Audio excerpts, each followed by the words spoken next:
Why do men cling so hard to the concept of masculinity, even if it destroys them?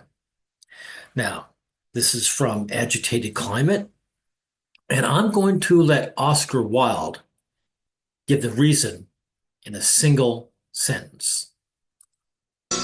No man has any real success in this world unless he has got women to back him, and women rule society. There you go. No man can achieve any success without women to back him because women rule society. 100%. Thank you, Mr. Wilde. And when was this? Wilde was running around in the late 1800s. So this is in the past when we're supposed to be in a patriarchy. And the women who ruled are just the average woman. They don't necessarily have to be high status either. So anyway, we'll get into Agitated Climate's essay, The Sunk Cost Trap. This is the most psychologically brutal explanation. If a man has spent most of his life performing masculinity, grinding at jobs he hated, suppressing his emotions, sacrificing his health, providing for people who leave him the moment he stopped, then admitting that masculinity is a scam means admitting that all of it was for nothing. Exactly. Exactly. For men, this is not intellectual realization. It's an existential sorry, screwing it up, catastrophe. It means their suffering was neither noble nor meaningful, which is true, 100% true. There's nothing noble about men's sacrifices because nobody cares about them. They expect it. It's like the noble sacrifices to a Kleenex tissue, right? It's used and thrown in the trash. It was just exploitation that he volunteered for because he didn't know any better. Most men cannot psychologically survive that realization. So they double down instead. They insist it meant something and then it was honorable. They attack anyone who suggests otherwise because that person is threatening the only thing holding their psyche together. Yes, and that's why, everyone, we have to get to guys as young as possible before this poison sets in, right? Before the cement hardens, right? This is why male suicide spikes after divorce, job loss, and retirement. Yes, all the cases where your usefulness is no longer required. These are moments when the masculine performance is forcibly interrupted and the man is briefly confronted with the possibility that his entire identity was a lie. Many of them choose death over that truth. Man, this is a great post. Identity void. I personally believe that the most powerful mechanism that keeps men shackled. Ask a woman who she is, and she can answer that question in 100 ways. She will talk about her relationships, personality, interest, feelings, and experiences. Ask a man who he is, and the answer will always come back to what he does. It's either his job, his role, or his function. In other words, it's about what he provides. Right? You have no humanity, in other words. Masculinity has colonized male identity so hard that there is literally nothing underneath it. Strip away the performance and there's no self left. That sentence could be the entire video, essay, Reddit essay, right there. I'm going to repeat it. Strip away the performance and there's no self left. Men don't cling to masculinity because they necessarily love it. They cling to it because without it, They don't know who they are. It's like a child clinging to an abusive parent. The child doesn't know that it's better off without the parent. The void underneath is so terrifying that the chains feel safer than freedom. This is why telling a man to just stop performing doesn't work. You're asking him to jump into an abyss with no guarantee that there's anything to land on.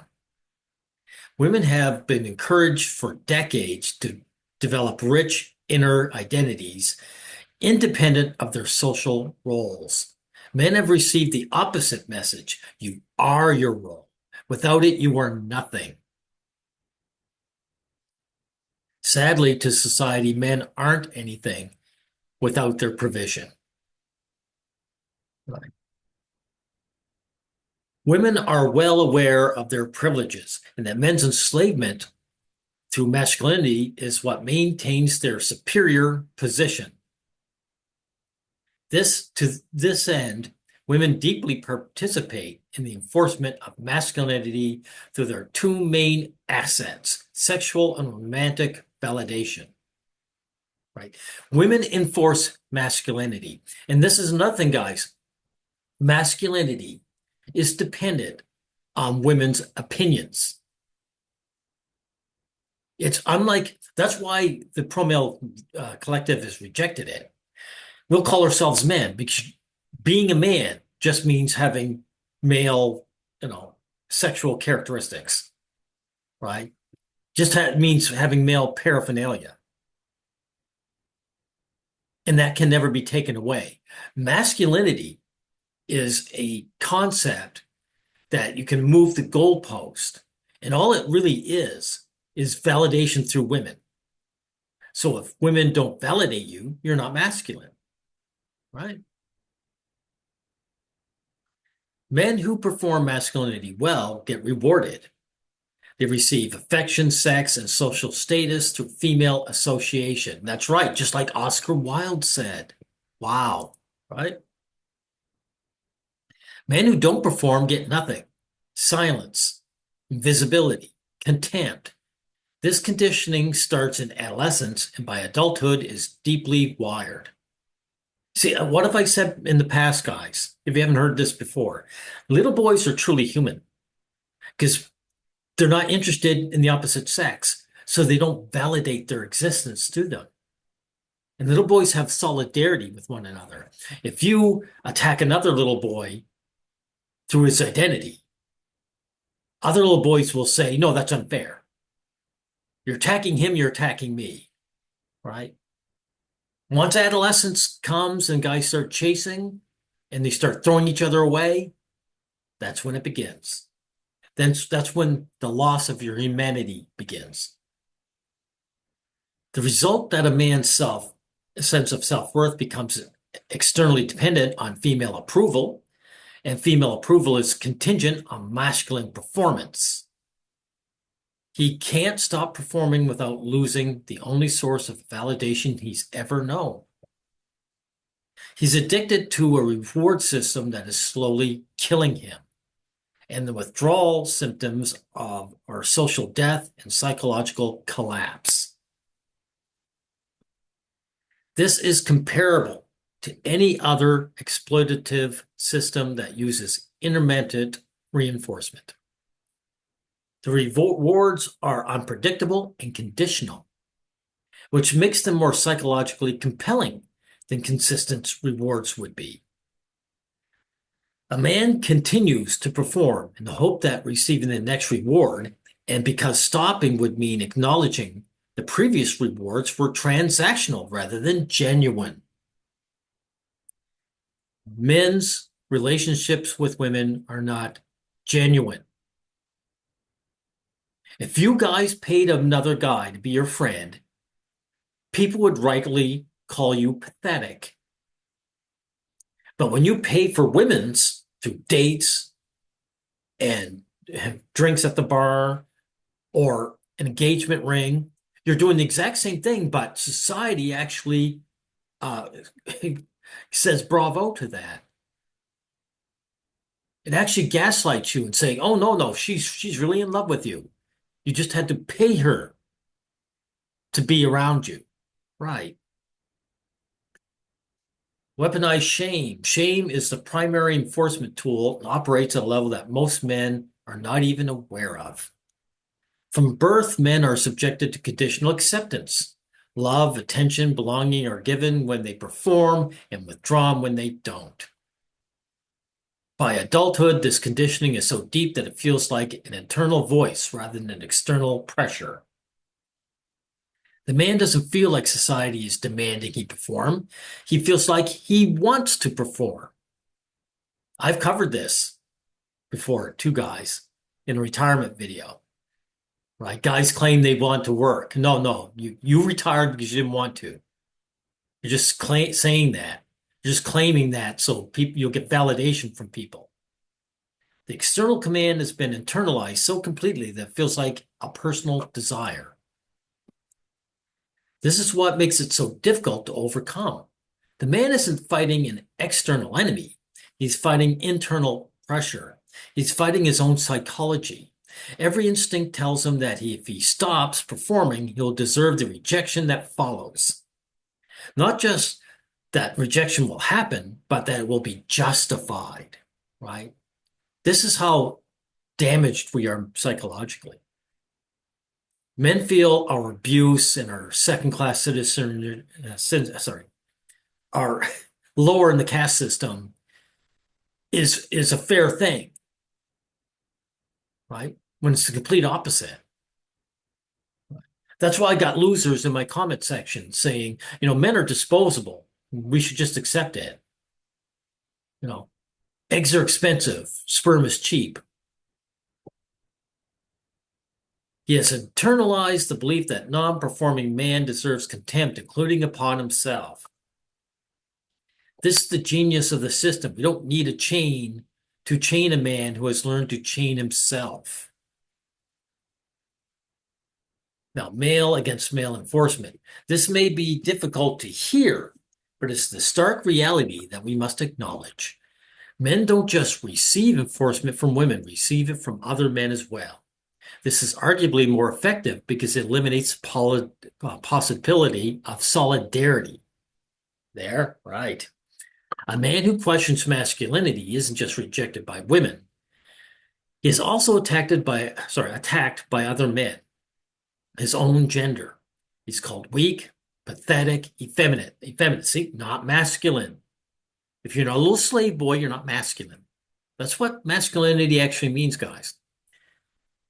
Other men have an active investment in enforcing the system because if one man is allowed to opt out without consequences, it threatens the psychological framework every other man has built his identity on. Exactly. Geez, agitated. You're hitting this out of the park. This is the most tragic dimension. Men are not just victims of the system, they are its foot soldiers. They enforce it on each other with ferocity that women could never match because they're not just defending an ideology. They're defending their own sanity. Every man who escapes the system is living proof that the sacrifices was unnecessary and that proof is intolerable.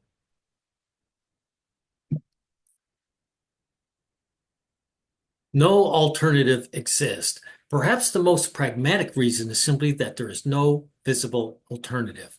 A man looking around at the world sees no model for what the non-masculine male identity looks like. That doesn't come with social punishment. See, that's it right there, right? The existing alternatives are all framed negatively. You can be a man, or you can be a loser, a failure, a man-child, a deadbeat, a bum. There is no positive category for a man who simply opts out of the performance. Every attempt to create one gets immediately ridiculed, pathologized, or absorbed back into the masculine framework. Here's another thing, right, guys? Like, because I'm unable to work because of my agoraphobia, I suggested, like, it's so hard for me to get disability. So I suggested, hey, maybe I should just go for welfare because welfare is easy to get.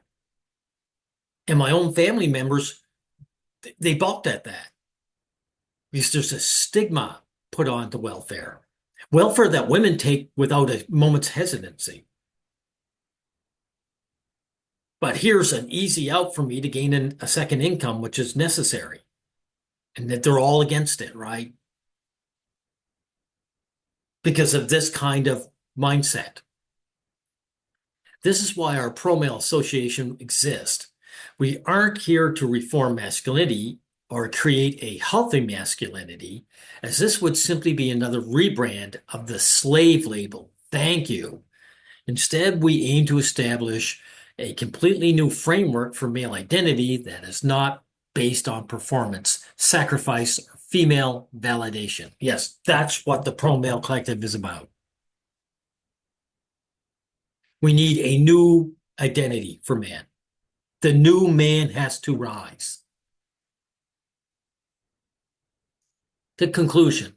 A man clings to masculinity for the same reason a prisoner clings to his cell after 30 years. The walls are all he knows, and the routine is all he has. His identity has fused with his captivity so completely that freedom feels like annihilation rather than liberation. The prison doesn't even need locks anymore. The prisoner guards himself. That's the core of it. Masculinity persists not because it serves men, but because it has replaced the self so thoroughly that removing it feels like death. And for 40,000 men a year in the US alone, it literally is. Before I end, I'm going to repeat that important sentence, right? His identity is fused with captivity so completely that freedom feels like annihilation rather than liberation. And that's why the pro-male collective is here to say that is not true. We have to form our own positive male spaces that are not geared to make you a slave and torture you. You don't need that anymore. The masculinity label is a toxic slave label, and we're throwing it away. And you will feel better once you do. Okay, we'll end it here.